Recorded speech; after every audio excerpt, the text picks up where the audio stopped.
صباح الخير. الربيع أول ما تيجي سيرة الربيع على طول العبقري مأمون الشناوي والعبقري فريد الأطرش. والحكاية المعروفة إن كان أستاذنا مأمون الشناوي كان رايح بيها الزمالك للسيدة أم كلثوم، وبعدين اختلفوا على حاجة، كلمة حاجة زي كده. وكان عاجبني قوي موقف مأمون الشناوي، اعترض وخدته الجلالة ومش هيغير. هو جاي من قبل حسن صبري بشارعين، خد بعضه وعدى حسن صبري ودخل على فريد الأطرش، عطاله الربيع.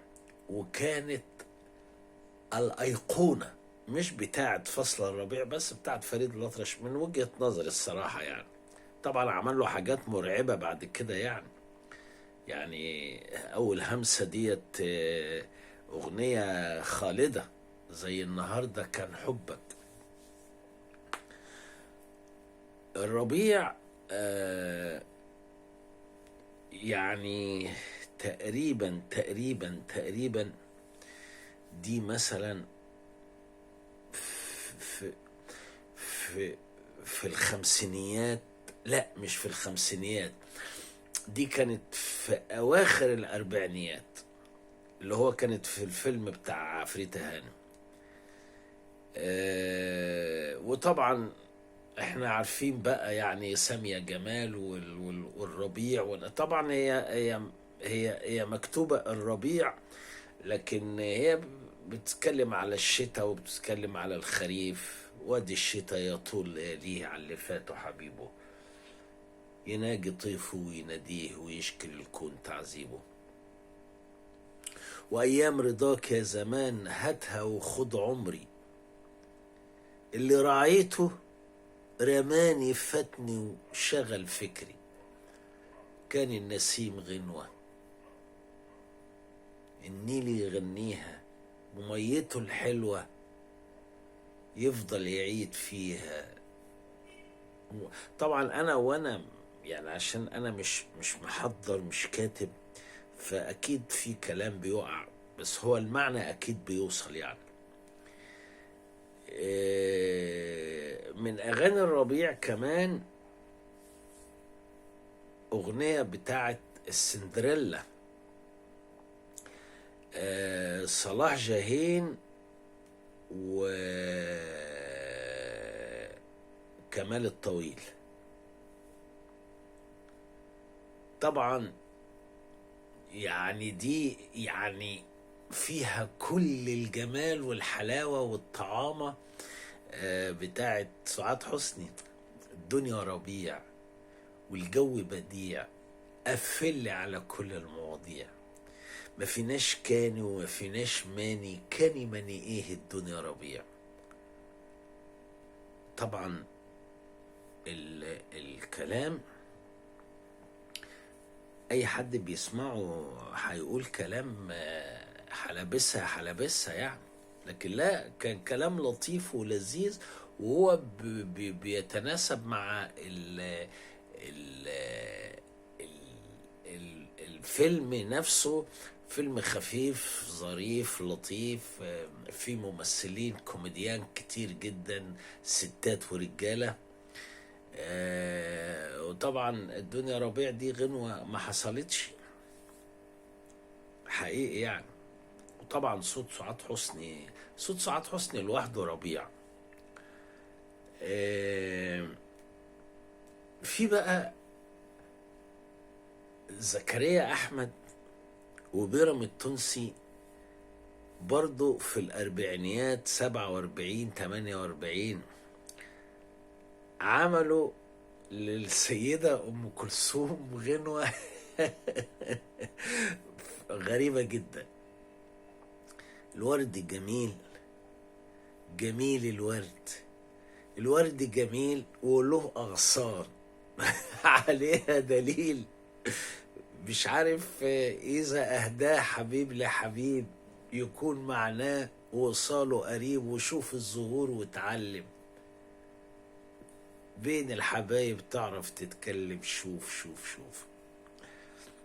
طبعا يعني غنوة خفيفة مش زي القنابل بتاعت أم كلثوم طبعا.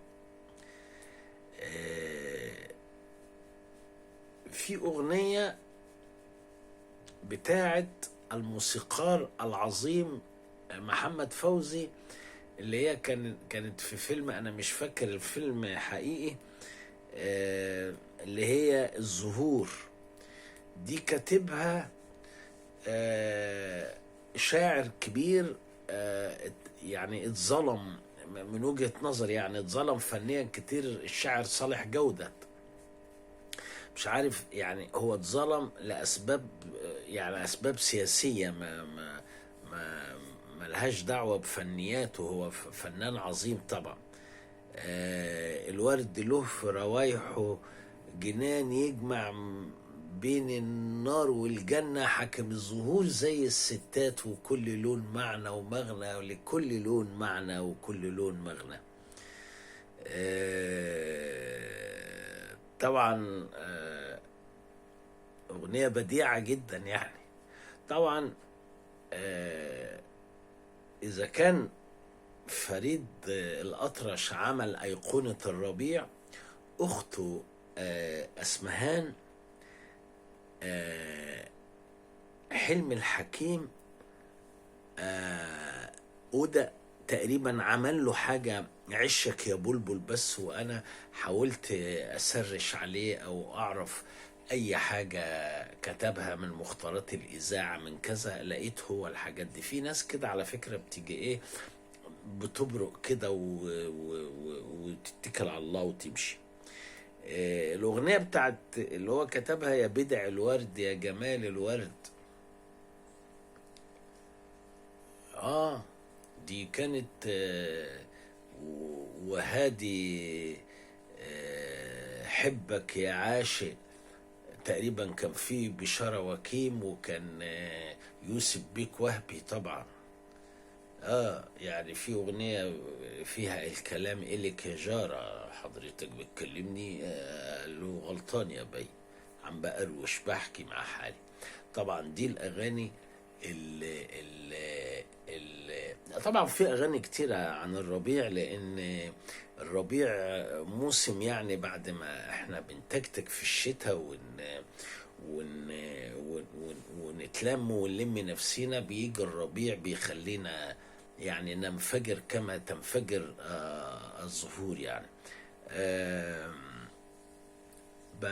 الحمد لله ان احنا يعني بنتكلم دلوقتي عن حاجات زهور وحاجات ملهاش علاقة بقى بضرب النار، عشان ربنا يجعل كلامنا خفيف.